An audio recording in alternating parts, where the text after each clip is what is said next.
Nuestra siguiente speaker es la doctora Diana Gil.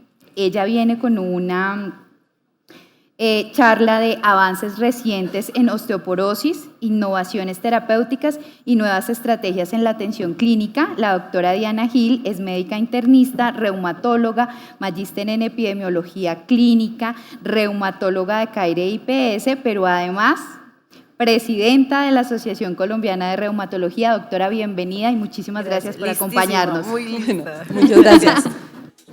Bueno, buenas tardes a todos. Hoy vamos a hablar de una enfermedad muy prevalente, pero en la cual hay todavía un umbral en el diagnóstico y en el tratamiento oportuno.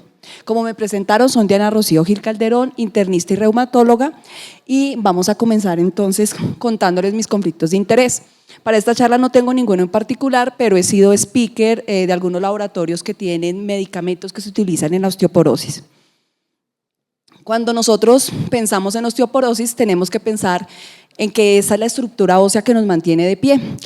Y cuando nosotros pensamos en esto, pues se nos viene a la memoria los rascacielos, los grandes edificios que existen en el mundo. Estos son el top 10 de edificios en el mundo, en donde solamente hay uno que está en América, que está en Nueva York, y todos los demás están en Asia. ¿Ustedes saben cuál es el edificio más alto del mundo? No. Entonces, es Burj Khalifa.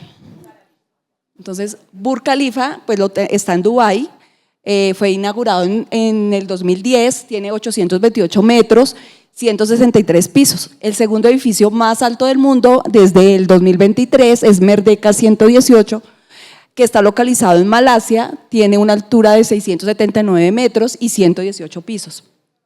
Y que es la Torre de Shanghái, en China, que fue durante mucho tiempo el segundo edificio más alto del mundo, pero es el más alto de China, que tiene 632 pisos y 128 pisos y 632 metros de altura. Así, la osteoporosis es una enfermedad que tiene que ver con la estructura ósea, con la parte musculoesquelética, es una enfermedad sistémica que pone en grave riesgo a los pacientes de presentar fracturas.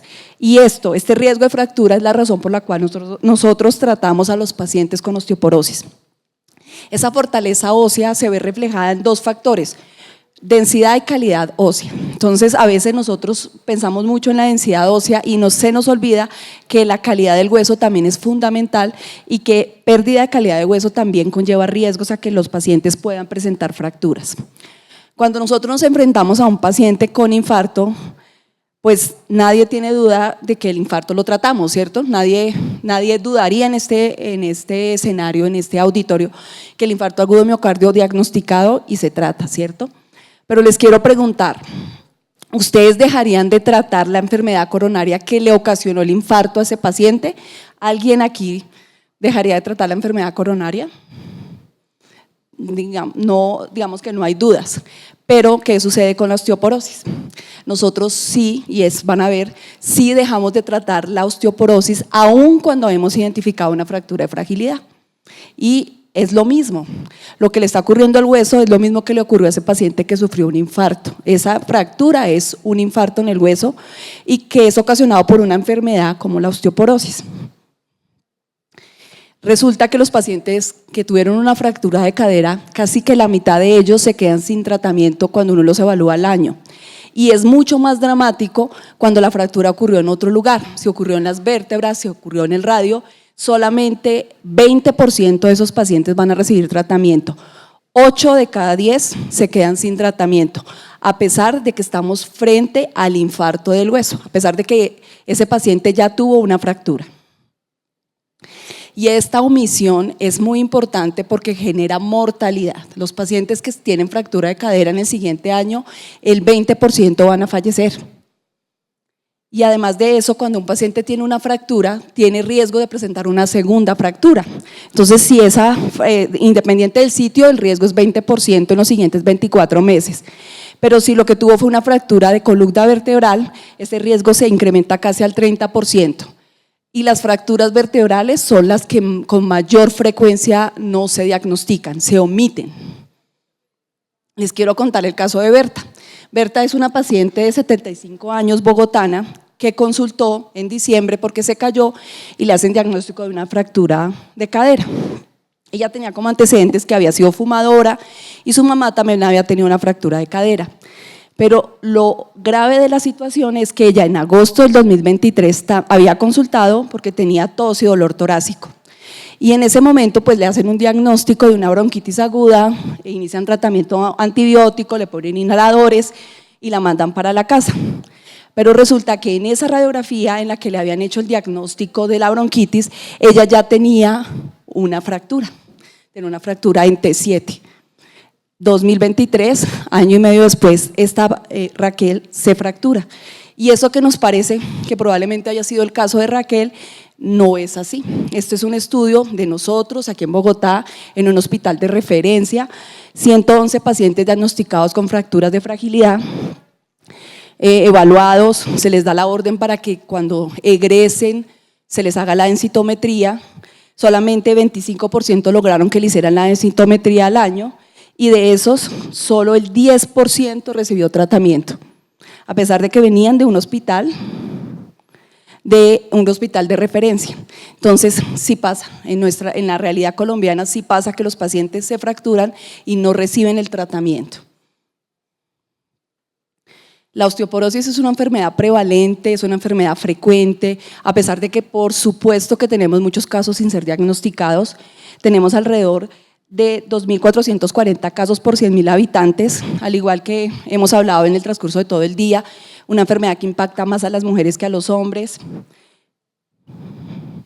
Lo que se estima es que el número de personas que vengan a presentar osteoporosis incremente con los años. Se estima que más o menos para 2050 vamos a tener 2 millones de personas con osteoporosis y alrededor de 4 millones con osteopenia. Otro estudio colombiano con datos colombianos donde se encontró que de todos los pacientes que se fracturan, casi el 8% es por osteoporosis, la mayor frecuencia es en columna vertebral, recuerden la que no diagnosticamos, y la mayoría de las veces es en columna vertebral lumbar y torácica. A pesar de que la osteoporosis es una enfermedad más frecuente en mujeres, parece ser que en Colombia los que más se fracturan son los hombres, y esto es un estudio donde se evalúa la relación de las prevalencias y los hombres son, independiente de la edad, tienen una mayor tasa de presentar fracturas. Y miren esto que me pareció muy interesante y es que al compararnos con América Latina, algo tenemos, no sé si es porque tratamos menos la osteoporosis, pero tenemos una tasa más alta de incidencia de fracturas cuando nos comparamos, por ejemplo, con Brasil, casi el doble, cuando lo hacemos con México, más de 4 veces el número de fracturas que tenemos nosotros. Y entonces, ¿cuáles son las indicaciones para tratar un paciente? Entonces, esta primera que les voy a mostrar, probablemente y digamos que tristemente es una de las que más se omite, y es aquel paciente que tiene una fractura por fragilidad, independiente de la densidad mineral ósea, requiere tratamiento. La clásica, la que todos recordamos, y es cuando el T-score está por debajo de menos 2.5 en una densitometría ósea. Y la tercera, también, desafortunadamente también como que no la tenemos muy en cuenta. Y recuerden que yo cuando inicié les dije que habían 2 factores que aumentaban el riesgo de fracturas, la densidad y la calidad del hueso. La densidad uno la puede medir con la densitometría ósea. Resulta que los pacientes que tienen, ay, qué pena con ustedes, pero tuve un accidente. Y resulta que los pacientes cuando tienen osteopenia, nosotros deberíamos aplicar una herramienta que está por todo lado, que es el FRAX, y encontrar aquellos pacientes que a pesar de que estén en osteopenia, están en este umbral, en el umbral de tratar, y ya les voy a explicar más adelante. Tenemos una ventaja y es que hemos venido, digamos que en nuestro medio también hemos venido actualizando las recomendaciones. Este es un adelanto de la guía colombiana de osteoporosis que va a estar publicada recientemente en la revista colombiana de reumatología, en donde ellos hablan de cómo deberíamos hacer el algoritmo del diagnóstico de la osteoporosis y hablan de esos umbrales que les contaba en pacientes que no tenemos digamos que si no tenemos la densitometría, podemos de alguna manera aproximarnos a mirar quiénes van a requerir tratamiento, y es que podemos aplicarle esta herramienta que les dije que es el FRAX, identificar los pacientes que están en la zona roja, pacientes que se van a beneficiar del tratamiento aún sin tener una densitometría, aún sin conocer qué T-score tienen, pero si están en este umbral, esos pacientes requieren tratamiento. Este es el cuestionario FRAX y les quiero contar entonces que si a Raquel ese agosto del 2023, aún sin haber visto esa fractura que tenía ahí, le hubiéramos aplicado esta escala, nos hubiéramos dado cuenta que tenía un riesgo de fractura mayor del 12%, que si hubiéramos utilizado esto que lo tiene el consenso, el segundo consenso colombiano de osteoporosis, y lo hubiéramos ubicado ahí, nos hubiéramos dado cuenta que ella estaba en este umbral, en el umbral de tratamiento. O sea, era una paciente que tenía un alto riesgo de tener ya osteoporosis, un alto riesgo de fracturas, y hubiéramos podido haberle iniciado el tratamiento de manera oportuna. También tenemos estas gráficas que muestran el umbral de tratar y no tratar cuando ya tenemos la densitometría ósea. Entonces, esto se debe aplicar, como les mostré en la indicación 3, pacientes que tienen osteopenia, yo tengo que definir si tienen un riesgo aumentado de fracturas y si van a requerir tratamiento. Y me gusta mucho decirles esto porque a veces nosotros tenemos barreras para ponerle tratamiento a esos pacientes. Como la densitometría no tiene osteoporosis, nos niegan los medicamentos, nos niegan el bifosfonato, en ocasiones hasta el calcio, en algunas ocasiones no se los entregan a los pacientes. Entonces es importante recordar esas 3 indicaciones que yo les mencioné en las anteriores diapositivas. Esta era la densitometría de Raquel, ya ella tenía -3 y -3,5.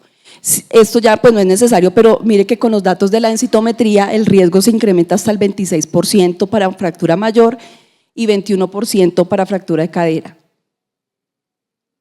Por supuesto, el FRAX no es una herramienta completísima, tiene muchas objeciones y por eso se crea entonces el FRAX Plus. Todavía es una herramienta que se está, digamos que validando, se está haciendo estudios en diferentes poblaciones, en diferentes etnias y en diferentes países. Pero digamos que lo atractivo del FRAX es que esas objeciones que teníamos frente al FRAX las tratan aquí de abordar, de ajustar. Entonces ajustan por fracturas, cuándo fue la última fractura y el número de fracturas, ajustan por el tratamiento por glucocorticoides, la dosis, también ajustan por diabetes mellitus, que es otro factor de riesgo de baja calidad del hueso, ajustan por el riesgo de caídas o por si ya han presentado caídas y ajustan si hay una diferencia entre el T-score de columna o de cadera. Todavía no tenemos pues digamos que la validación en Colombia, pero pues ya hay un FRAX Plus, también es una plataforma libre a la cual uno puede acceder. Y en cuanto al tratamiento, pues les quiero contar que tenemos un arsenal grande de medicamentos, ¿cierto? Los más conocidos pues son los bifosfonatos. Clásicamente sabemos que ellos actúan aquí en el sitio entre el hueso y el osteoclasto y que el osteoclasto también fagocita, hace epignosis de los bifosfonatos y eso también lleva a una muerte del osteoclasto y también a disminuir la diferenciación del mismo. Pero tenemos otros medicamentos como el teriparatide, el abaloparatide, que son medicamentos anabólicos que tienen unos receptores especiales. Hay unas diferencias en el receptor, en la conformación del receptor al cual ellos se pegan y parece ser que el abaloparatide tiene un efecto anabólico más sostenido y menos efecto de reabsorción que el teriparatide. Y tenemos el denosumab, que es un anticuerpo monoclonal que va dirigido contra una sustancia muy importante en la osteoporosis, que es el RAN ligando. Este RAN ligando es muy importante porque permite la diferenciación del osteoclasto y permite que se formen esta celulita que vemos acá, que es el osteoclasto ya diferenciado o multinucleado, que es el responsable de la resorción ósea. Y tenemos entonces unos nuevos mecanismos de acción que tienen que ver con otras sustancias que es la esclerostina, que es una molécula que evita que se una el RP5/6 con el WNT y en últimas lo que lleva es una degradación de la beta-catenina, perdón. En presencia de un anticuerpo monoclonal nuevo que tenemos, que es romosozumab, que tiene como blanco la esclerostina, permite que el RP5/6 se una a la WNT, se aumente la beta-catenina y de allí se genera una transcripción de todos esos genes blancos de esta molécula y en última se aumenta la formación ósea y se disminuye la reabsorción ósea. Las guías ya veníamos hablándonos acerca de que los pacientes, una vez son diagnosticados, hay que evaluar el riesgo individual de cada persona y con esto tomar la decisión de qué tratamiento vamos a utilizar. La guía colombiana de osteoporosis, que está próxima a ser publicada, también tiene en cuenta esto y entonces se evalúa a los pacientes por muy alto riesgo y bajo riesgo. Y aquí quiero enfatizar, los pacientes de muy alto riesgo requieren de entrada a tratamiento anabólico y eso es importante que las personas que toman decisiones lo tengan en mente, porque estos pacientes tienen un riesgo inminente de una nueva fractura o si no se han fracturado tienen un riesgo inminente de fracturarse. Es por eso que tenemos que utilizar medicamentos altamente efectivos que generen un aumento importante de la densidad mineral ósea en el menor tiempo posible. Por eso aquí aparece romosozumab o teriparatide como la primera opción de tratamiento. Incluso si no podemos, el denosumab también podría ser una opción de tratamiento en estos pacientes. ¿Qué otra cosa es novedosa en las nuevas guías? Y es que hacen digamos que no tenemos todavía el texto completo, pero sí resaltan mucho el manejo no farmacológico de la osteoporosis. Entonces dejan muy claro cómo se debe suplementar, la nutrición, los hábitos, el ejercicio y algo que me pareció muy importante y es que nos tenemos que apoyar con geriatría o con fisiatría porque a ese paciente también hay que evaluar el riesgo de caerse y eso también es importante en el momento de tomar decisiones. Otro dato importante de esta guía y es que nos habla del tiempo del tratamiento y pone digamos que resalta mucho el hecho de que se necesita terapia secuencial en osteoporosis y eso es algo que también quiero que quede como mensaje importante y es que una vez, por ejemplo, tenemos los pacientes con teriparatide, un anabólico que se aplica por 2 años o romosozumab, también otro anabólico que se aplica por 1 año, estos pacientes tienen que pasar rápidamente a terapia secuencial, ya sea de denosumab o bifosfonatos, porque lo que vemos con frecuencia es que terminan el tratamiento y no les dan tratamiento secuencial. El paciente terminó ahí y ahí la historia no termina, el paciente requiere otra terapia.